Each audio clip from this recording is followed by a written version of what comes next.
Shalom semua buat rekan-rekan SMCC. Mari saat ini sebelum kita masuk ke dalam firman, kita berdoa terlebih dahulu. Kami berterima kasih buat pagi atau siang hari ini. Tuhan memberikan kepada kami kesempatan lagi untuk kami diarahkan, dituntun, kesalahan kami diperbaiki, gaya hidup kami yang salah itu betul-betul diluruskan.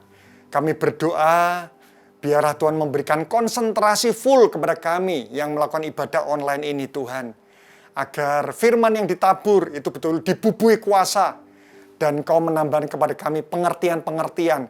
Sehingga semakin hari kami semakin memahami apa yang menjadi kehendak dan rencana-Mu. Bahkan secara spesifik dalam kehidupan kami. Kami butuh anugerah-Mu dan kami buka firman ini hanya di dalam nama Yesus. Amin. Baik, sekali lagi shalom buat teman-teman semuanya, di SMC semuanya. Hari ini, saya akan memberikan sebuah judul khotbah yang saya percaya ya semua teman-teman ini sering mengalaminya. Saya beri judul, mendengar namun tidak mengerti. Ya, pernahkah saudara waktu saudara mendengarkan firman ya, atau waktu saudara membaca firman, saudara tidak memahami artinya. Ya. Kadang-kadang waktu kita tidak memahami, ada orang-orang tetap, dia santai-santai saja, dia netral, dia tenang-tenang saja. Tapi ada orang-orang yang mereka terintimidasi. Ya, katanya, engkau jarang melatih dirimu, atau mungkin kau jarang membaca Alkitab, atau apapun itu. Nah, hari ini mari kita belajar, kira-kira kalau kita mendengar firman, kita baca firman, kita tidak mengerti, itu sesuatu yang normal atau itu sesuatu hal yang abnormal ya? Dan kalau itu sesuatu hal yang abnormal, apa yang harus kita lakukan? Kalau itu sesuatu yang normal, bagaimana kita meresponinya? Nah, itu yang hari ini kita akan belajar. Ya. Saya akan mulai di Lukas pasal 18, ayat 31 sampai 34. Ya.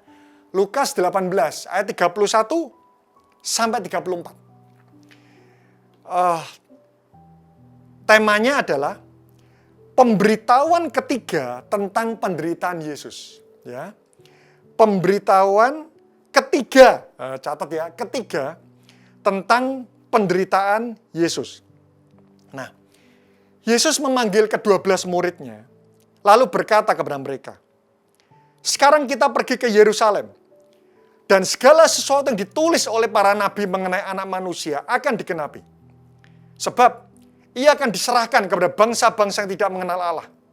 Diolok-olokkan, dihina, dan diludahi. Dan mereka menyesah dan membunuh dia. Dan pada hari ketiga ia akan bangkit. Berarti yang 34. Akan tetapi mereka sama sekali tidak mengerti semuanya itu. Ya. Di sini menarik ya. Akan tetapi mereka ini siapa? Murid-murid Yesus. Sama sekali tidak mengerti semua yang dikatakan Yesus itu. Pada waktu saya membaca ayat ini, tiba-tiba muncul sebuah perenungan, ya, yang sering kali pula saya mengalaminya. Apakah pernah waktu saya baca firman, saya tidak memahami artinya? Pernah. Ya. Silakan saudara cek. Kira-kira saudara pernah, jarang, atau sering? Atau setiap kali? Wah, kalau setiap kali itu berbahaya ya teman-teman ya. Kira-kira saudara pernah mengalaminya? Nah, waktu saya membaca ayat ini, saya membayangkan. Ini yang menyampaikan perkataan itu adalah Yesus sendiri. Ya. Berarti kalau Yesus yang mengatakan, berarti kata-katanya itu tidak mungkin salah. Ya. Sudah yang mengatakan itu adalah Yesus sendiri, dan namanya Yesus yang mengatakan, maka dia tahu waktu yang tepat untuk mengatakannya. Ya, sudah Yesus dia mengatakan kalau orang lain atau manusia mengatakan, orang mendengar tidak memahami, ya masih masuk akal. Ini Yesus sendiri yang mengatakan. Ditambah lagi, kalau Yesus yang menyampaikan pasti waktunya tepat. Dan bahkan di sini diulang sampai 3 kali. Dan murid-muridnya tetap tidak memahami apa yang Yesus katakan. Nah, karena itu kenapa? Mari kita belajar, saudara. Berarti mungkin saja loh. Kita semuanya ini waktu kita mendengar firman, kita ini kadang kita nggak ngerti maksudnya. Lalu apa yang akan kita kerjakan? Nah kan saya akan mulai dulu. Ada dua penyebab. Kenapa kita tidak memahami firman yang kita baca atau yang kita dengar. Ada dua penyebab yang membuat kita ini tidak memahami firman yang kita baca atau yang kita dengar. Yang pertama, karena tanah hati kita ini belum siap. Tanah hati kita ini belum siap waktu mendengar firman. Saudara bisa buka Matius pasal 13 ayat yang ketiga. Dan ia mengucapkan banyak hal dalam perumpamaan kepada mereka. Katanya, adalah seorang penabur keluar untuk menabur. Ayat yang keempat, pada waktu ia menabur, sebagian benih itu jatuh di pinggir jalan. Lalu datanglah burung dan memakannya sampai habis. Ya, tanah yang pertama itu adalah jatuh di pinggir jalan. Ya, benih pertama itu jatuh di pinggir jalan. 18, loncat 18. Karena itu dengarlah arti perumpamaan penabur itu. Kepada setiap orang mendengar firman tentang kerajaan surga, tetapi tidak mengertinya, datanglah si jahat dan merampas yang ditaburkan dalam hati orang itu, itulah benih yang ditaburkan di pinggir jalan. Nah, yang pertama ya, penyebab pertama, karena tanah hati kita belum siap. Apa tanah hati belum siap? Firman itu jatuh di pinggir jalan. Tanah pinggir jalan itu berbicara pikiran yang tidak fokus. Ya, kalau kita nih berjalan di pinggir jalan ini kan berarti seperti di kanan betul-betul tidak, di kiri betul-betul tidak, di pinggir-pinggir. Ya. Tanah hati di pinggir jalan itu berbicara waktu kita dengar firman, pikiran kita ini tidak fokus. Setengah mendengar firman, tapi setengah itu memikirkan yang lain. Ya. Tidak fokus waktu mendengar firman, itu membuat iblis mencuri berkat pewahyuan yang seharusnya Tuhan berikan kepada kita. Ya, sekali lagi saya ulang. Pikiran yang tidak fokus waktu mendengar firman, ya, apalagi hari-hari ini ibadah online, saudara ya. Saudara, ibadah online untuk fokus ini tidak mudah, apalagi saudara yang ibadah online sambil setir mobil. Ya, atau sambil menyuapi anak mungkin, nah, seperti itu, atau sambil apapun. Ya. Kalau onsite, pasti kita semua akan diam. Ya, apalagi kalau gereja kita ini tidak terlalu banyak, ngomong bisa langsung ketahuan. Ya. Tapi kalau online, untuk menjaga pikiran tetap fokus, itu tidak mudah. Tidak fokus waktu mendengar firman, sekali lagi itu akan membuat iblis itu punya kesempatan mencuri berkat pewahyuan yang sebenarnya Tuhan sediakan buat kita. Karena itu kenapa Alkitab katakan, memang ibadah itu kalau disertai rasa cukup memberi keuntungan besar. Ya. 1 Timotius pasal 6 ayat yang ke-6. Mari teman-teman, saudara sebelum beribadah, lakukan ayat ini. Hidupi ayat ini. Ingat ayat ini. Memang ibadah itu kalau disertai rasa cukup, memberi keuntungan besar. Ternyata rasa cukup di sini, itu artinya disertai kondisi roh, jiwa, dan tubuh yang terbaik. Berarti ibadah yang disertai kondisi roh, jiwa, dan tubuh terbaik, itu akan memberikan benefit. Kondisi roh itu artinya apa? Berdoa dulu sebelum ibadah. Tubuh terbaik itu artinya apa? Ya, badan harus segar waktu ibadah. Ya. Kondisi jiwa terbaik itu artinya apa? Pikiran dan perasaan itu harus betul-betul fokus. Ya. Itu yang pertama. Penyebab pertama kita tidak memahami firman. Karena tanah hati kita belum siap. Berarti kalau tanah hati kita belum siap, ya bertobat. Ya. Tapi yang kedua, Lukas 18 ayat 34. Akan tetapi mereka sama sekali tidak mengerti semuanya itu. Ya, tadi murid-murid Yesus sudah menyampaikan sampai 3 kali, mereka sama sekali tidak mengerti semuanya itu. Arti perkataan itu tersembunyi bagi mereka dan mereka tidak tahu apa yang dimaksudkan. Jadi ternyata 34 itu menulis dengan jelas, murid-murid tidak mengerti semuanya itu karena perkataan itu masih tersembunyi. Jadi waktu kita mendengar firman, kita masih belum memahami, tidak apa-apa, terima saja dengan hati yang terbuka. Ya. Karena mungkin arti perkataan itu masih tersembunyi buat kita. Tetap antusias, tetap semangat. Ya. Kita sudah pastikan dulu, tanah hati kita sudah siap betul, kita sudah fokus. Tapi kita tetap tidak memahami. Tenang saja, jangan terintimidasi. Ya.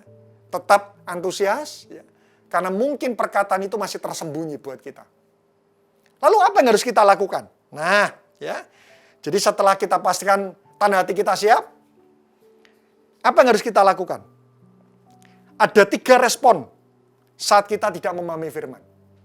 Ya, jadi kalau saudara sudah pastikan bahwa tanah hati kita ini sudah siap, kita sudah fokus, tapi kita tetap tidak memahami firman yang kita baca, kita tidak mengerti firman yang kita dengar, 3 respon ini yang harus kita lakukan. Yang pertama, tetap yakin bahwa rancangan Tuhan itu tidak pernah salah. Kita lihat Yeremia 29 ayat 11, yang A saja. Yeremia 29 ayat 11 yang A. Sebab aku ini mengetahui rancangan-rancangan apa yang ada padaku mengenai kamu. Ya.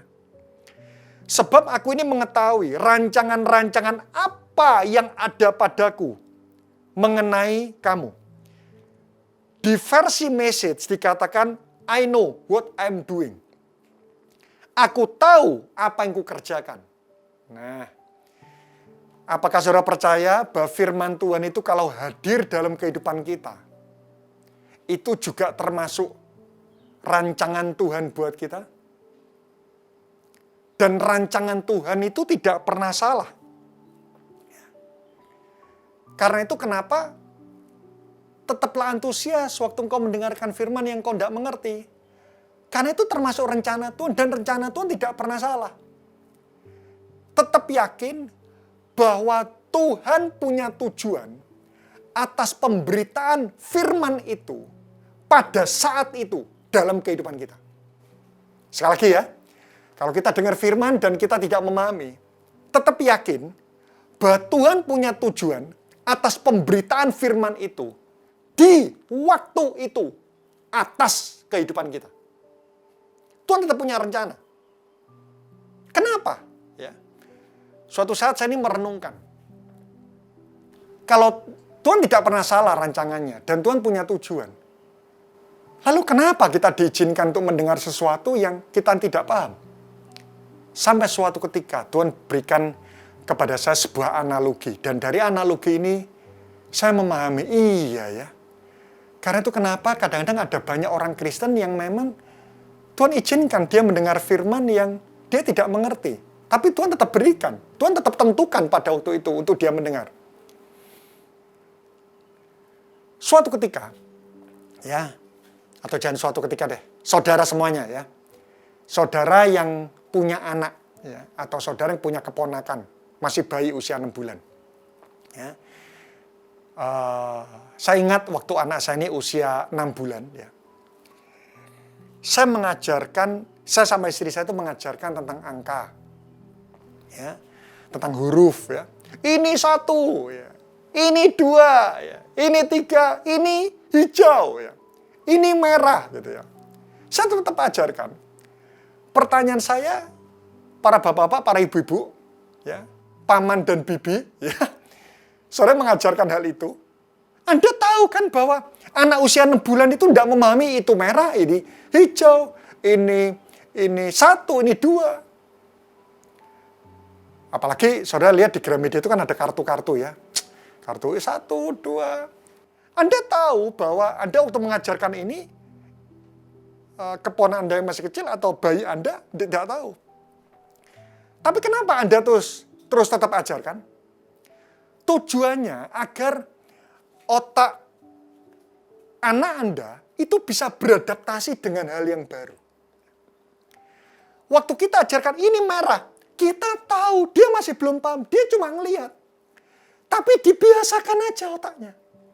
Sampai suatu ketika waktu dia bertumbuh, dia tiba-tiba dia bisa tahu. Merah, hijau, kuning. Awalnya tidak tahu. Tapi kenapa Anda terus melakukan hal itu? Untuk membiasakan. Sama. Kenapa waktu itu murid-murid itu Yesus beritahu mereka tetap tidak memahami? Karena memang pikiran mereka masih belum menerima hal itu. Itu butuh waktu. Apalagi kita yang makin berumur, waktu untuk beradaptasi ini akan semakin butuh waktu untuk lama.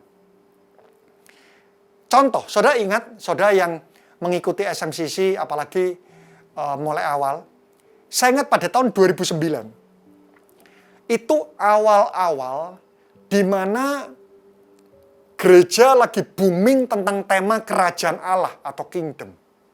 Ya, tahun 2009. Ya.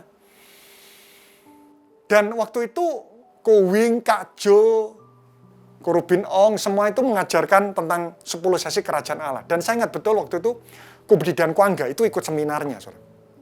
Ya. Waktu mereka ikut seminar, mereka mendapatkan sesuatu. Saya ingat waktu itu kami, para pemimpin, ya, waktu itu belum ada Jarpim, adanya namanya pemimpin area. Ya. Itu kami dikumpulkan, dan Ko Budi dan Ko Angga bercerita tentang 10 sesi itu. Tetapi kami mengamati, waktu Ko Budi dan Ko Angga menyampaikan itu, bahwa mereka berdua waktu menyampaikan, itu juga masih belum sampai betul-betul clear.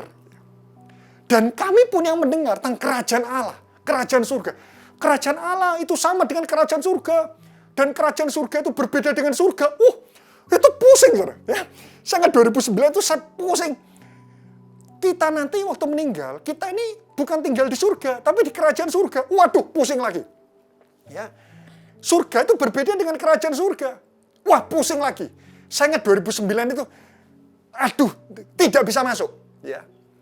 Beda buat teman-teman, mungkin saudara hari-hari ini saudara terbiasa dengan kerajaan Allah, kerajaan surga. Tapi mungkin ada di antara saudara yang saudara berpikir bahwa surga dengan kerajaan surga itu sama. Beda, saudara. Kalau saudara membaca di Alkitab, surga itu S-nya huruf kecil. Bapa kami yang di surga. Nah, itu S-nya huruf kecil. Tapi kalau kerajaan surga, itu selalu K-nya huruf besar, S-nya huruf besar. Coba saudara lihat. Surga itu adalah heaven. Itu adalah tempat tinggal Allah. Kerajaan surga itu sama dengan kerajaan Allah. Itu adalah kingdom. Daerah di mana Allah memerintah. Kita nanti bukan tinggal di surga, tapi tinggal di kerajaan surga. Nah, saat ini mungkin saudara sudah terbiasa dengan hal itu. Tapi waktu itu saya ingat 2009 itu, wah sulit masuk. Ya, sulit masuk. Kita nanti meninggal bukan tinggal di surga. Wah itu tidak mudah beradaptasi. Saya membayangkan waktu itu saya mungkin sama seperti murid-murid Yesus diberitahu tentang Yesus. Aku disalib semuanya. Itu sama, itu tabrakan.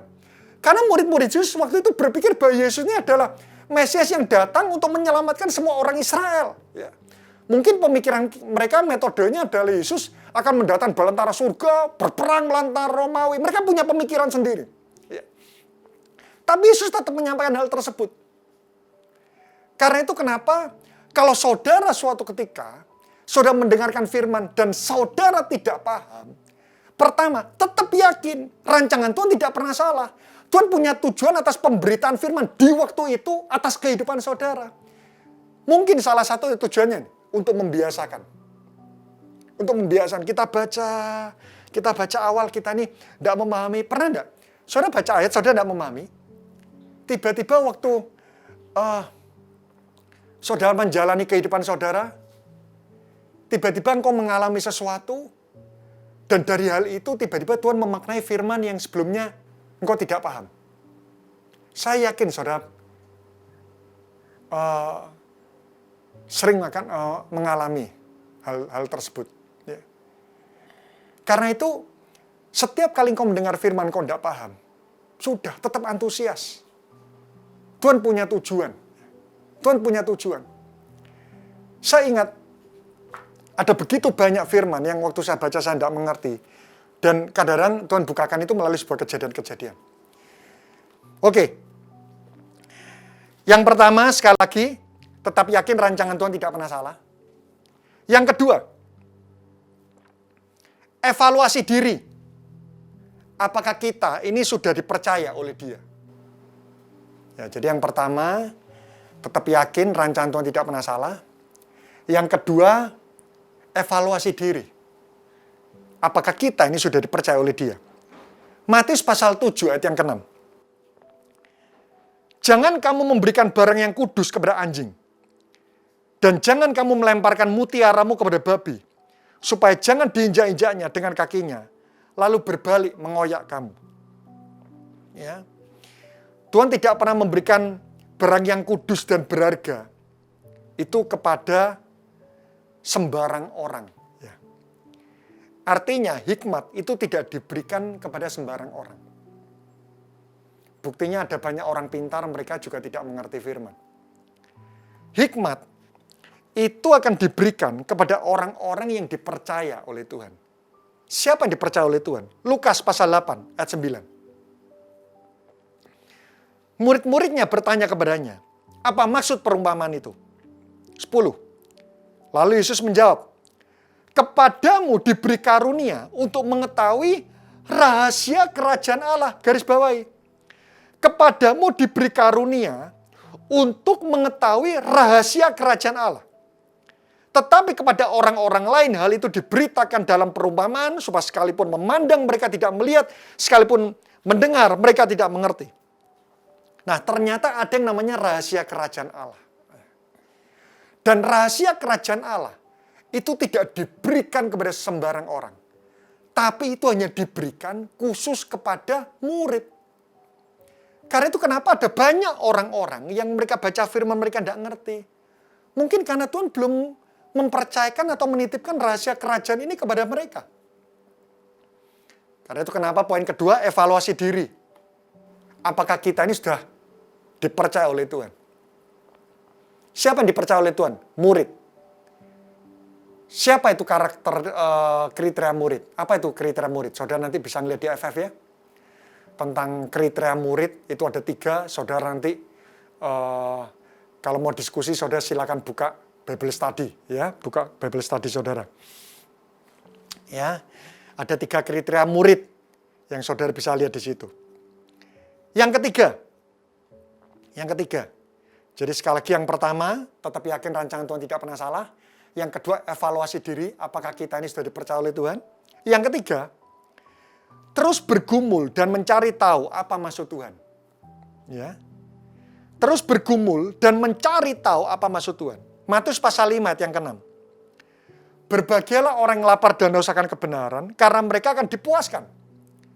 Tuhan berjanji akan memuaskan orang-orang yang lapar dan haus akan kebenaran. Jadi waktu kita tidak memahami, pertama tetap antusias, kedua evaluasi, apakah kita ini sudah dipercaya oleh Tuhan. Yang ketiga, kalau kita yakin bahwa kita ini murid, kita tetap berupaya bahwa jaminan hidup kita ini adalah Tuhan semuanya. Ya, kriteria-kriteria murid, kita sudah siap menjalani kesulitan hidup. Kita menjadikan keinginan Tuhan itu prioritas utama dalam kehidupan kita. Kita sudah melakukan amanat agung, kita sudah masuk kriteria murid. Tapi kita belum paham. Maka yang ketiga yang Tuhan inginkan, terus bergumul dan mencari tahu apa maksud Tuhan. Ya. Terus belajar. Karena itu kenapa di sisi saudara diskusi. Yes. Saudara belajar firman, ini apa maksud firman ini ya. Terus bergumul dan mencari tahu apa maksud Tuhan. Yesaya 50 ayat yang keempat, yang B. Setiap pagi, ia mempertajam pendengaranku untuk mendengar seperti seorang murid.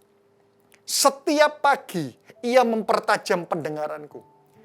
Karena itu kenapa kita diajar, ayo setiap pagi saat teduh, setiap pagi merenungkan firman. Berbahagialah orang yang merenungkan firman, ya, siang dan malam, ya. Terus renungkan firman setiap hari. Kadang-kadang Tuhan izinkan kita tidak memahami agar Tuhan itu bisa mempertajam pengertian kita. Silet itu kalau makin tajam, dia makin bisa membelah sesuatu yang sebelumnya dia tidak bisa belah. Tujuan Tuhan mempertajam kita agar kita makin bisa memahami sesuatu hal yang dulunya kita ini masih belum paham. Karena itu kenapa terus berupaya merenungkan firman, itu adalah salah satu cara Tuhan mempertajam pendengaran kita. Jadi 3 ini saudara, ya. Yang pertama tetap yakin rancangan Tuhan tidak pernah salah. Karena itu waktu engkau mendengar firman, 5 menit, 10 menit pertama engkau tetap tidak dengar. Tetap yakinilah bahwa Tuhan tetap punya tujuan untuk membiasakan pemikiran kita. Ya. Kalau kita selalu setiap kali membaca, mendengar, kita langsung paham. Ya mungkin kita tidak terlatih yang namanya merenung, dan merenung. Ya. Yang kedua, evaluasi diri. Yang ketiga, terus bergumul dan mencari tahu apa maksud Tuhan. Mari kita berdoa. Bapak, terima kasih buat kebenaran firman yang telah Tuhan sampaikan kepada setiap rekan-rekan di SMCC. Kami berdoa biar mulai hari ini, setiap kali kami mendengarkan firman yang kami tidak memahami, seringkali akhirnya kami menyerah. Di tengah perjalanan mendengar firman, kami sudah pasrah. Kami sudah mengatakan, wah kami sudah tidak tahu, saya sudah tidak tahu. Keantusiasan dan optimisme kami mengalami penurunan. Tapi hari ini Engkau mengajarkan kepada kami bahwa rancangan Tuhan tidak pernah salah. Berarti saat kami mendengarkan firman pada saat itu, termasuk saat ini, Tuhan punya tujuan atas pemberitaan itu, meskipun kami tidak memahami. Karena tujuannya adalah agar kami terus bergumul, agar Tuhan menitipkan firman ini dulu kepada kami, dan di waktu yang tepat, tiba-tiba Tuhan memberikan sebuah pewahyuan dan itu betul menancap di dalam hati kami. Kami percaya sungguh-sungguh bahwa jatah kami itu adalah menerima berkat pewahyuan. Karena itu sungguh-sungguh bantu kami, tolong kami. Biar setiap kali kami merenungkan firman, kami percaya Roh Kudus akan menolong kami untuk memaknai semuanya itu. Terima kasih, sempurnakan firman-Mu hanya di dalam nama Tuhan Yesus Kristus, dan kita sama-sama berkata, amin. Terus memberkati saudara semuanya.